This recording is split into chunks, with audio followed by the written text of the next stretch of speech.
For some reason, God has put in my heart people around the world. And I don't know why it came into my world, but I have a burden for, feeding poor people around the world.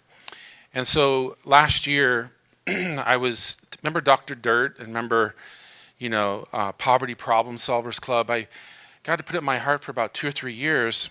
And I had a full presentation that I did to the corporation of Convoy of Hope, their board. And so it was a privilege for us to have Dr. Dirt. He's helped 50,000 farmers around the world, and hundreds of thousands of people have impacted. I don't know if you remember, but in the hills of Nepal, he brought an eggplant and kale, and it changed the whole region 12 years ago. So now the countryside is just totally different. They don't just have rice and corn. The guy's a hero. Probably the number 2 hero that I have is Brian Walusimbi. So where did we meet? Oh, we met last year. Was it last year or the other year? It was last year. Your kids, do you have kids in the school? Yes, 2 little ones. So he was interested in enrolling in our school. And so when I met him, I said, "Who are you?" And he told me a little bit about your story. And I said, "Whoa, whoa, whoa, whoa. You're in what country?" Uganda. Uganda?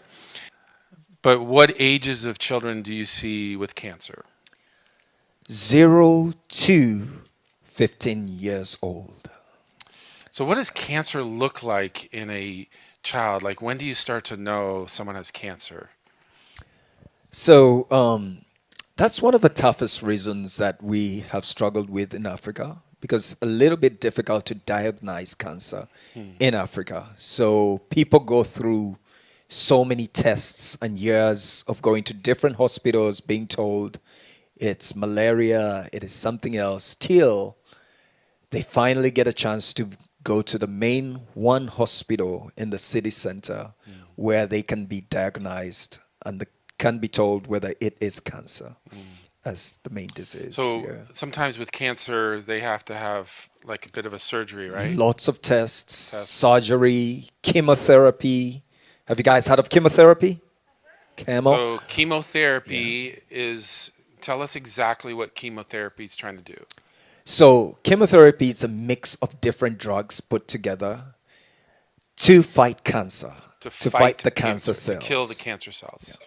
One day I was invited to go and just do a charity party for children suffering from cancer in a hospital. I wasn't interested because I didn't know anybody that had cancer. Even the thought of a child having cancer didn't make sense, because I always thought cancer was more for the elderly, the older people. But when I got to the hospital and I saw little kids with massive tumors coming out their eyes, their mouth. So just explain that a little bit. A massive tumor. Do you guys understand what that would be? So, like, how big is massive? Is it like a little bump here, or this could be a little awkward? So you know what a swelling is? So you can imagine a big, huge swelling on a child's face, and it seems like they almost have 2 heads, and it's so huge. So when does that start to grow? Like, I don't mean to be too graphic, but obviously it starts small, and so people are like wondering what's going on with my face. Where does it grow out of? So the most common cancer in Uganda was actually discovered in Uganda. It's called Burkitt's lymphoma.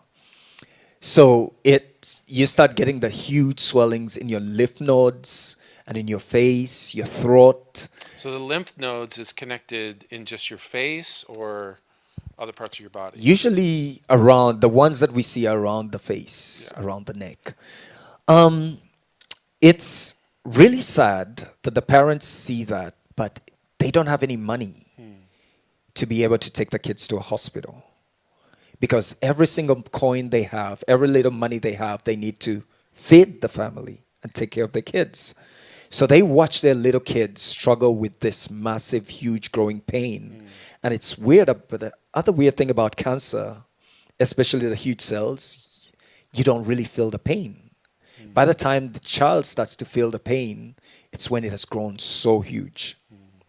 So some of the kids, to make it to this hospital, the biggest hospital that we serve, they have to travel for almost 2 days.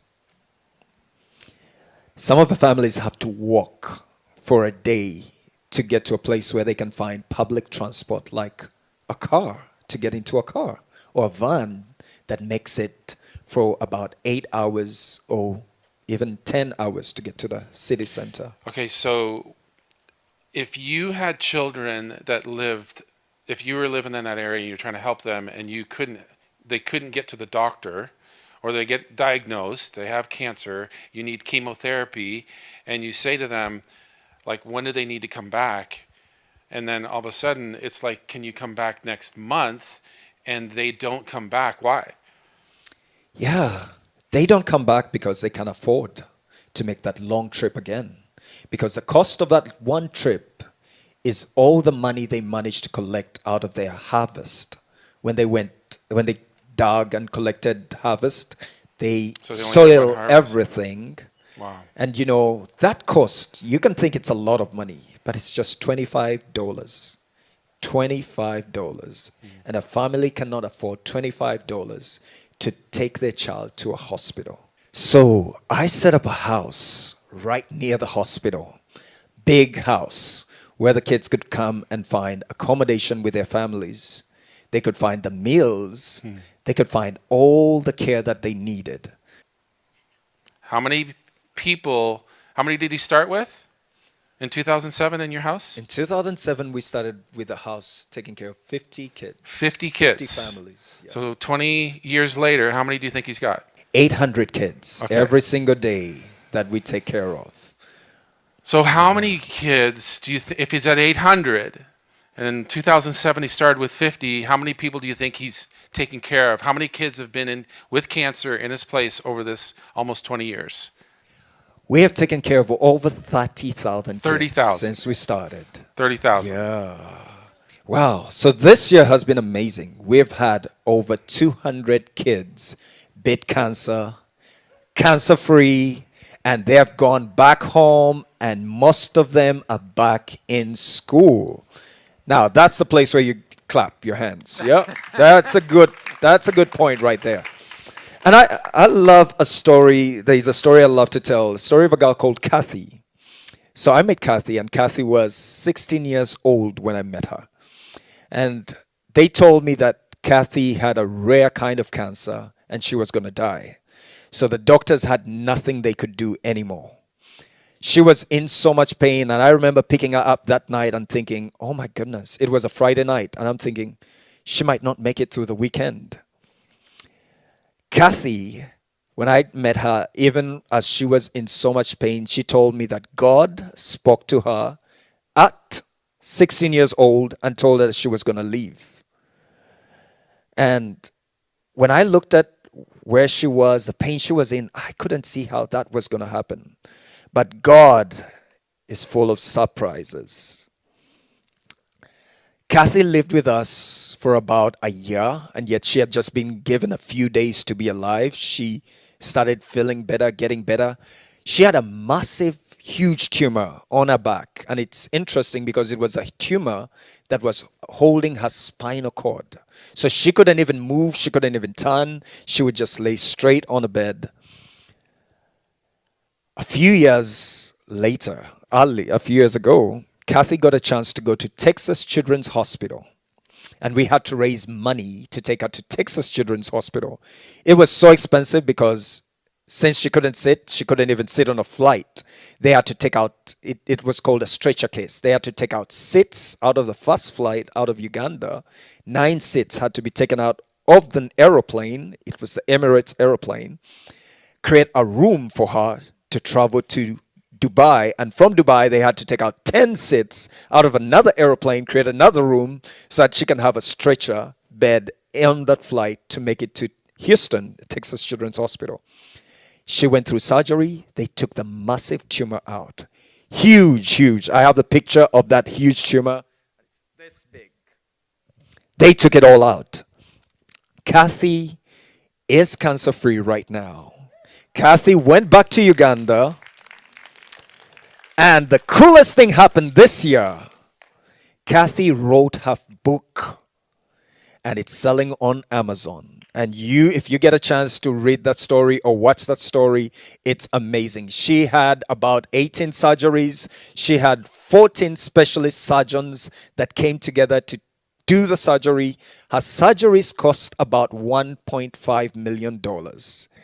And 3 universities were a part of that surgery as a study. And all of that, different people donated and made it all possible.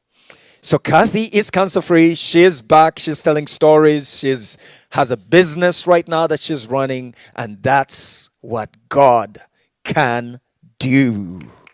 Yeah. And it's amazing that there's so many other stories that are like Kathy. So many kids that have beaten cancer and are cancer free back to school and back home. It's a little sad that not many kids make it. And what I mean by that, here in the US, if a child gets cancer, the chances of that child surviving is 90%. What's the percentage? Come on, I can't hear you. What's the percentage? 90%. A child in Africa or in a low and middle income country, it's only 20% chance of survival. 90%, 20%. So today, I just want to talk about 3 things that I think are so important for us. As we come to the end of the year, who's excited about that? Yeah, me too. I can't wait to hit Christmas and then the end of the year. And then, we do it all over again. It's not just important how you start the year.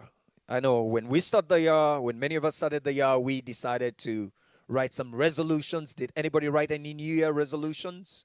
Things that you want to do in the next year? Many of us wrote lots of stuff. But it's not just about how you start the year. It's also about how you end the year. That's equally important. And there are 3 things that are so important to me as we come to the end of the year. This year we've been learning about keeping our hearts what? Keeping our hearts what? Warm? Safe, open? Okay. All that stuff can do. All that stuff can do. It's okay. We need to warm them up. Okay. One of the things that we've been thinking about is how do you keep your heart guarded and pure and clean this year? And as we end the year, there are 3 G's that I want to give to you. G's. Remember? Letter G. Letter what? Letter what? G. 3 of them as you end the year and end the year well. G number 1. Are you ready? A heart of gratitude. We all need to have a heart of gratitude. A heart that is grateful. We just recently finished Thanksgiving. What are you thankful for? God has done so many amazing things. God has given us so many things, so many blessings. We need to be thankful and we need to be grateful. God first. In everything you do, put God first. Yeah. What's the first G? Gratitude. The second G? Generosity. And the last G is God first. Thank you, guys. Thank you.